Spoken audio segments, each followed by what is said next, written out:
We are not only not improving health, we are actually being catastrophic to health.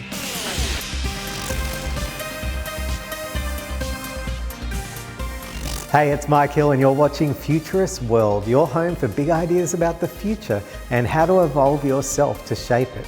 Get ready to have your minds blown and your hearts filled, because today we're sitting down with my great friend and mentor, legendary humanitarian, healer and thought leader, Dr. M.R. Rajagopal, on the future of healthcare. We connected with Raj in beachside Durban, South Africa during the ICPCN conference. Dr. Raj, the subject of the recent award-winning Amazon Prime feature documentary, Hippocratic, is changing the way we think about modern medicine. He is arguably the most decorated doctor in the world, including being a recipient of the Padma Shri, India's highest civilian honour.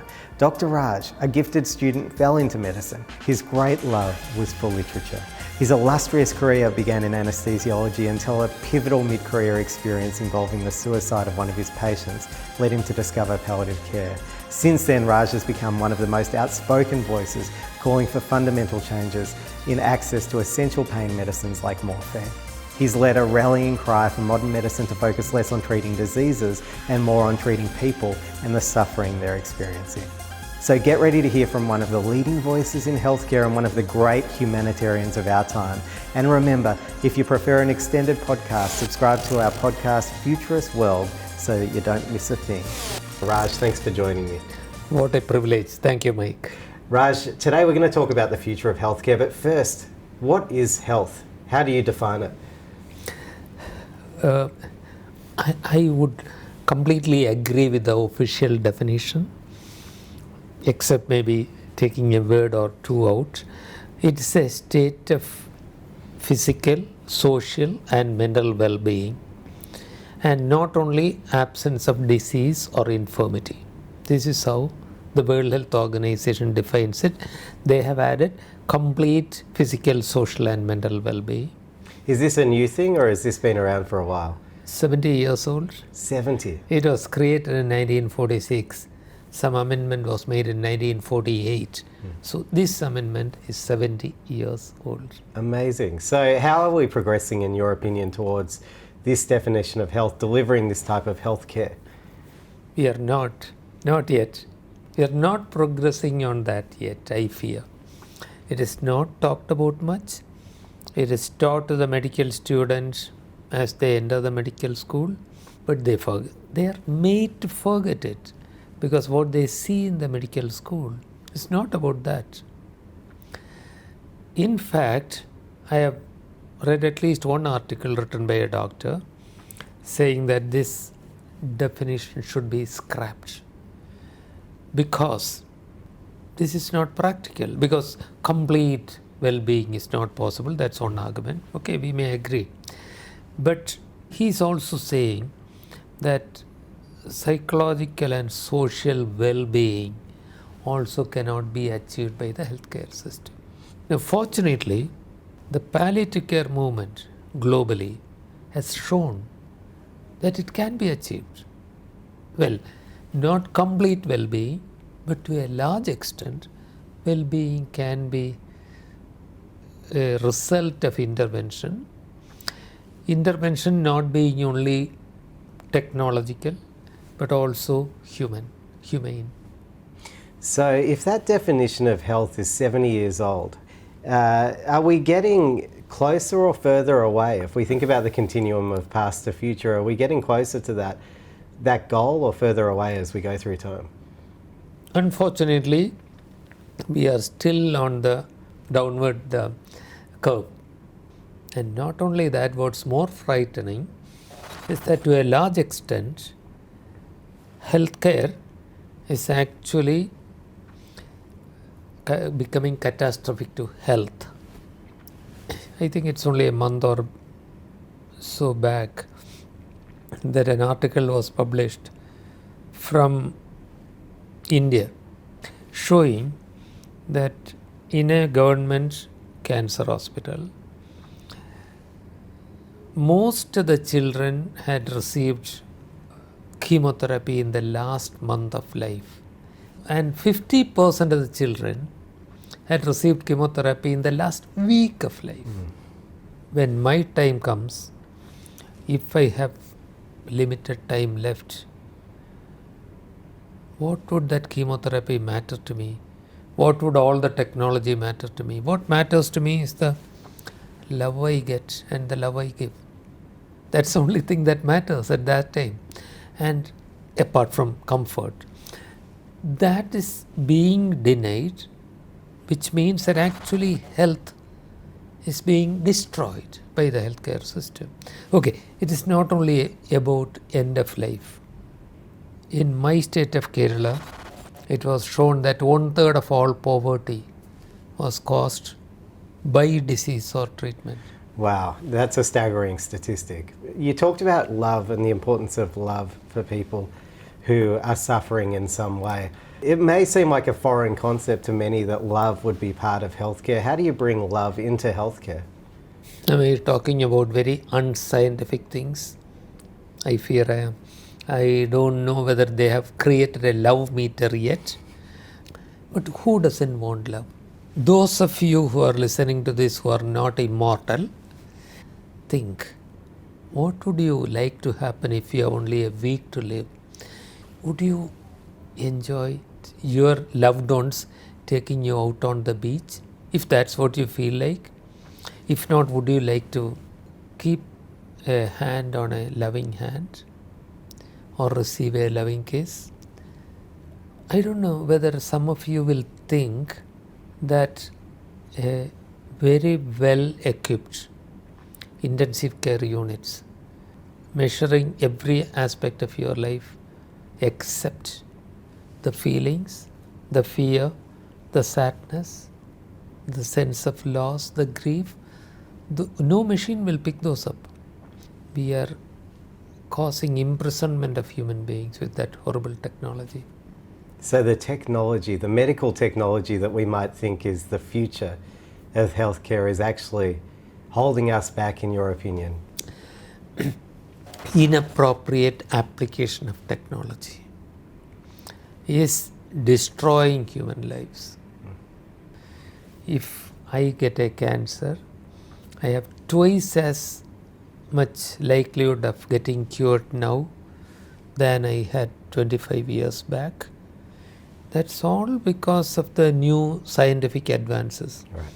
And my chance of coming out of a septic shock, the technology has a lot to do with it, granted, but applying it very inappropriately, even to the dying man on his last day, oh my God, that is something that will be shown as horror stories from the past. So when you think about the future of healthcare, what does it look like for you? What should we be shooting for? I think we should be able to think about a generation of healthcare professionals who are not afraid of going into things that they are not comfortable with, like psychological well-being, like sitting down and talking. A generation of healthcare professionals who are not afraid of touching somebody or wiping a tear. Strangely, that's becoming less and less. So at least in my country, the treatment is all happening looking at the images on the screen with hardly a look at the patient. In the film Hippocratic, it reminds us of the ancient origins, ethical origins of health and healthcare and medicine, going thousands of years back to Hippocrates. Is there something to be learned from those very first principles of ethical medicine, do you think? Absolutely, certainly. I mean, he taught us to look at the person and not at a disease, not at a tumor, but to look at the person. And that one lesson could change the face of medicine, provided doctors accept that we are not treating the person really now, we are treating only the disease.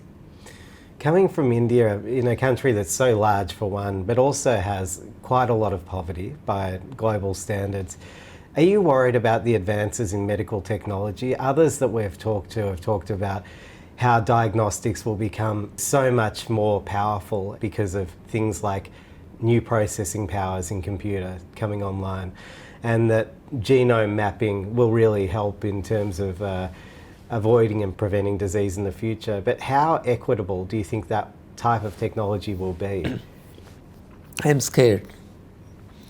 I know it will change someday, it has to, but I'm worried that before it goes up on the positive side of the curve, it may do much more damage.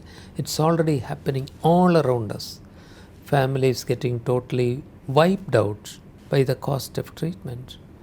And I also strongly suspect that systematically inexpensive modalities of treatment are pushed out of the market. What gives you hope for the future of healthcare?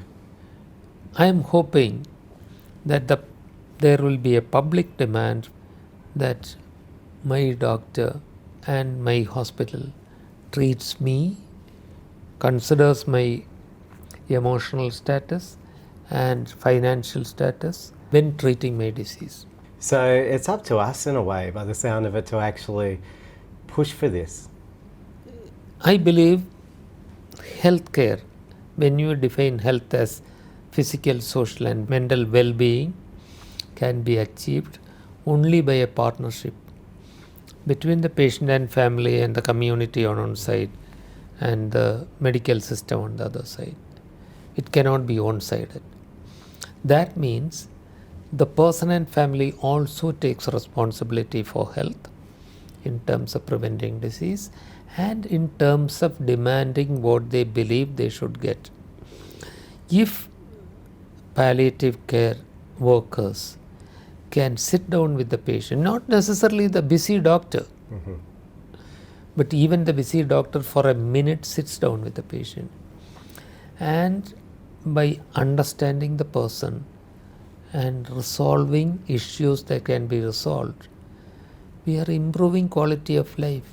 If we are able to do that at such little cost, why is it that it cannot be applied for the whole of healthcare?